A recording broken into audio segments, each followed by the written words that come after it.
bisa diselesaikan dengan baik ya, Ya. tanpa harus gimana gitu. Apalagi kalau udah punya anak, udah punya buah hati, pasti aduh pertimbangannya tuh beda-beda lagi nih kayak gitu.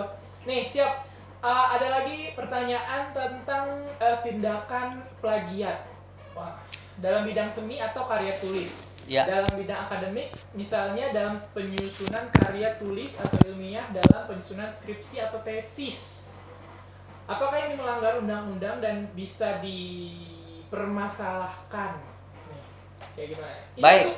apa tindakan pidana juga nggak sih Pak? Baik, jadi gini, sepanjang apa yang diambil, apa yang copy paste tadi itu sudah dipatenkan, itu sudah jelas itu melanggar undang-undang, ya.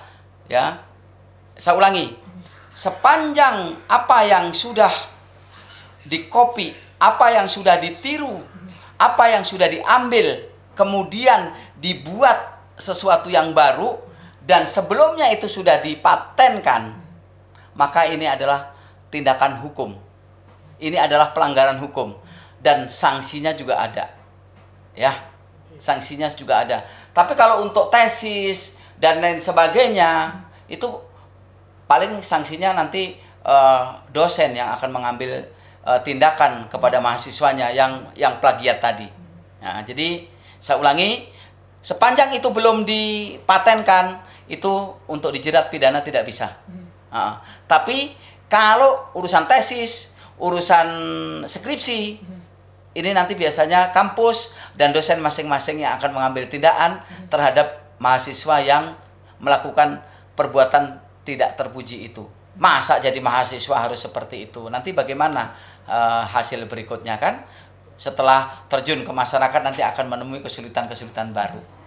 Itu Pak. Copot nggak sih gelarnya tuh Pak? Tergantung kebijakan kampusnya. Kampus ya, kembali. Tadi saya katakan, nanti kembali kepada kampus dan dosen yang menjadi pembimbingnya, dosen pengujinya, gitu. Apalagi sekarang sudah canggih ya, untuk kalau memang itu copy paste dari skripsi ataupun tesis orang lain, kan itu sudah ada alat yang untuk itu. Semuanya sangat canggih sudah. Bolehlah kalau untuk referensi mungkin, tapi kan boleh disebutkan kalau referensi umpamanya diambil dari harian ini, di bawahnya ini namanya itu apa Pak Dede yang di taruh bawah itu? Footnote ya. Footnote ya, dikasih footnote. Nah seperti itulah. Itu boleh-boleh saja. Tapi kalau diambil black, di copy paste terus ditempelkan, itu kan karya orang lain, karya tulis orang lain. Itu perbuatan tidak terpuji juga. Siap.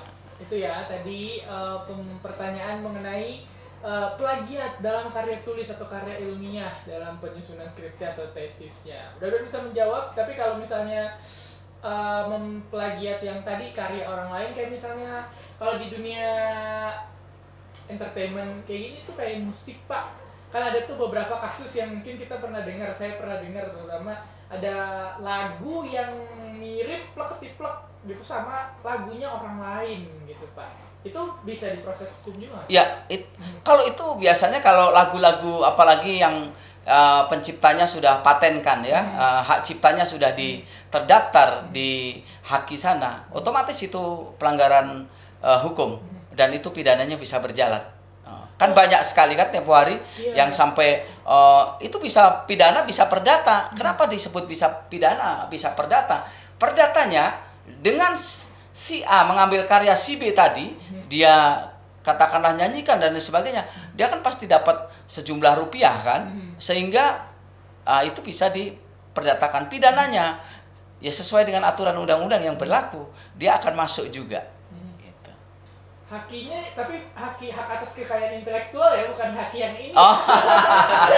Beda lagi nih, betul-betul namanya sama nih, kekayaan intelektual, dan itu maksudnya bisa menguntungkan dalam artian kalau kita memang sudah mendaftarkan namanya satu karya seni, apalagi apa ya, dan karya itu dipakai orang lain sampai kalau sekarang tuh istilahnya IP, intellectual property ya, itu kan bisa sebenarnya dia kalau sudah berkarya, karya itulah yang akan menghasilkan untuk dia kan. Tapi kalau karya itu dipakai, dijiplak tanpa izin, tanpa ininya, bisa kita perkarakan. Betul sekali. Karena itu kerugian buat si penciptanya.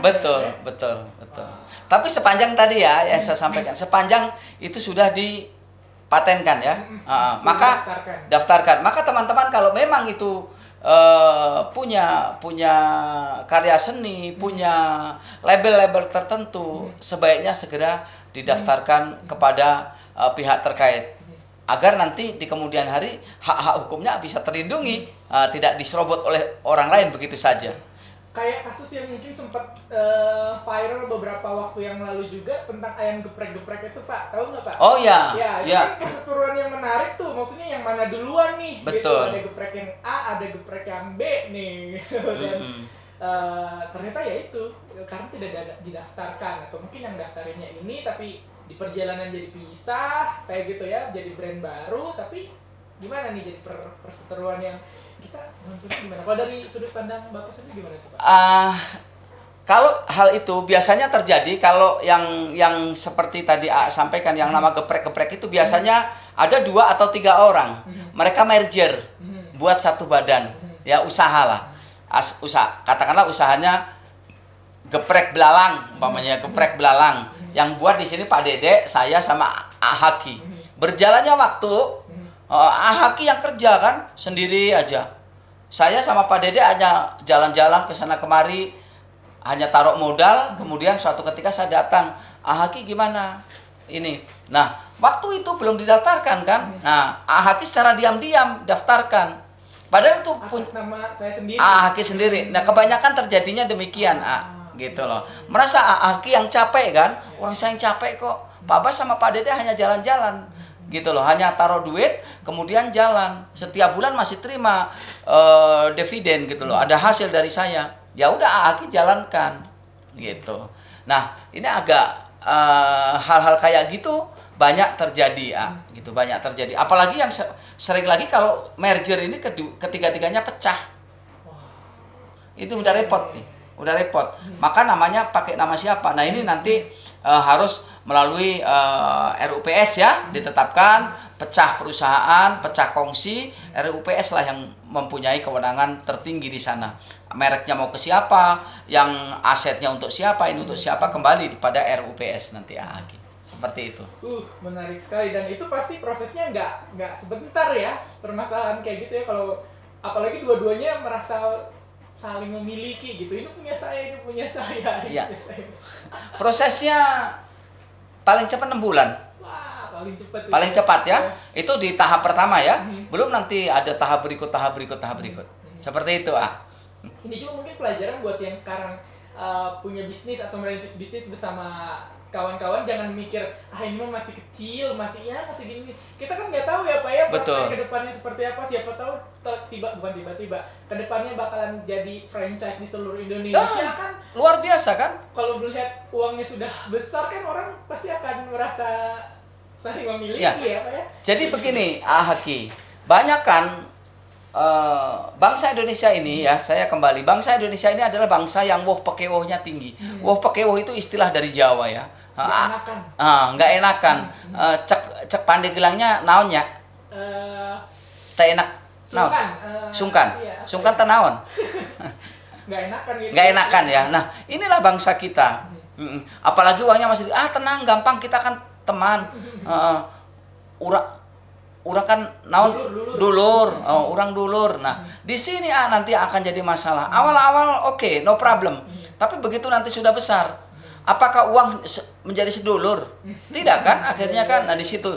Maka dari awal harus dibuat satu ketentuan, satu komitmen, satu perikatan yang benar, sehingga nanti ke depan tidak akan menjadi gonjang-ganjing.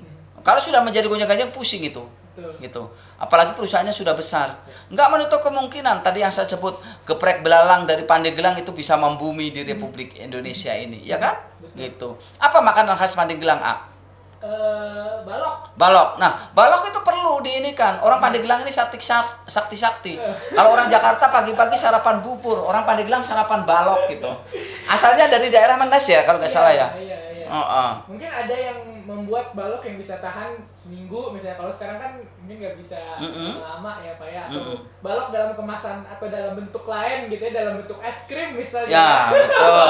Bisa saja. Es krim balok, mari kita coba. Ya, bisa saja. Nah, itu kan merupakan kreasi untuk ini makanan ya.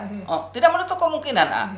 Apalagi sumber daya alam ini. Mungkin balok nanti dicampur durian bisa saja kan? Wow. Balok rasa durian bisa saja kan?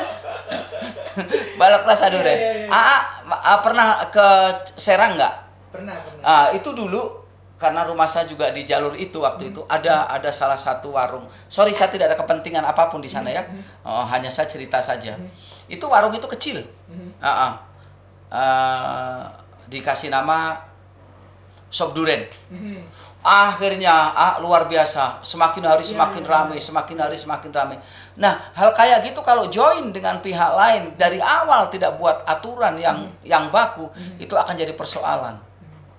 Jangankan orang lain, kakak adik aja kadang-kadang kalau sudah urusan bisnis, urusan ini akan menjadi perseteruan yang kencang. Ini yang sering saya alami, bantu di persidangan perkara perdata terkait usaha adalah hal semacam itu. Wih, seru tapi ngeri gimana gitu ya, harus jelas hitam putihnya ya. Harus. Dari awal sekali nih, jangan ayo kita temen lah, ini masih kecil lah, gini lah. Pokoknya semua harus diperhitungkan dengan baik, dengan rapih. Iya. Rapih ya, dokumen segala macamnya. Aduh, menarik. Tadi kita break sejenak, kita masuk segmen terakhir untuk pembahasan terakhir, dan mungkin ada 1 atau 2 pertanyaan lagi akan kita jawab ya. Yang masih mau bertanya, kalau nggak sempat dijawab hari ini, mungkin di